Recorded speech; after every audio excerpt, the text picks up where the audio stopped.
শ্রী শ্রী অনুকূল ঠাকুর GK পরম দয়াল, ভক্তরা তাকে ভালোবেসে পরম দয়াল বা পুরুষোত্তম বলে ডাকেন। জন্ম 1888 সালের 14 সেপ্টেম্বর বর্তমান বাংলাদেশের পাবনা জেলার হিমায়তপুর গ্রামে তিনি জন্মগ্রহণ করেন।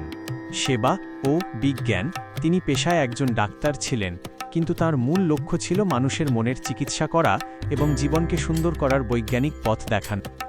বন্ধুরা, ঠাকুরজি বলতেন যে ধর্ম কোনো তর্কের বিষয় নয়, এটি হলো সহজভাবে বাঁচার পথ। তিনি শিখিয়েছেন যে মানুষকে ভালোবাসা আর মানুষের পাশে দাঁড়ানোই হলো ঈশ্বরের শ্রেষ্ঠ আরাধনা। তাঁর জীবন আমাদের শেখায় কিভাবে একজন সাধারণ মানুষ হয়েও নিজের কাজ ও ব্যবহারের মাধ্যমে অসাধারণ হওয়া যায়। জয় গুরু। আজ আমি আপনাদের এমন এক জায়গায় নিয়ে যাব যেখানে গেলে মন শান্ত হয়ে যায় আর আত্মা তৃপ্তি পায়। আজ আমরা দর্শন করব পরম দয়াল শ্রী শ্রী অনুকূল ঠাকুরজির সেই পবিত্র মন্দির, যার সৌন্দর্য আর মহিমা ভাষায় প্রকাশ করা যায় না। মন্দিরের বাইরের কারুকার্য ও চারপাশের ছবির সময় এই ছবিগুলোতে আপনারা মন্দিরের অপূর্ব স্থাপত্য দেখতে পাচ্ছেন। এখানকার প্রতিটি কোণ যেন ভক্তির রঙে রাঙানো।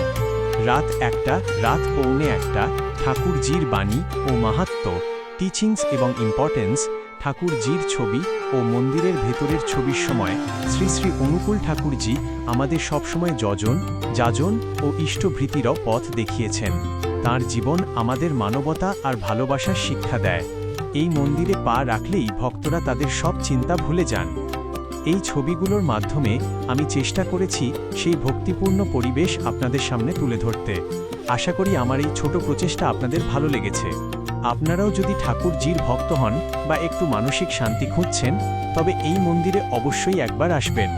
ভিডিওটি কেমন লাগলো কমেন্টে জানাবেন আর জয় গুরু লিখতে ভুলবেন না।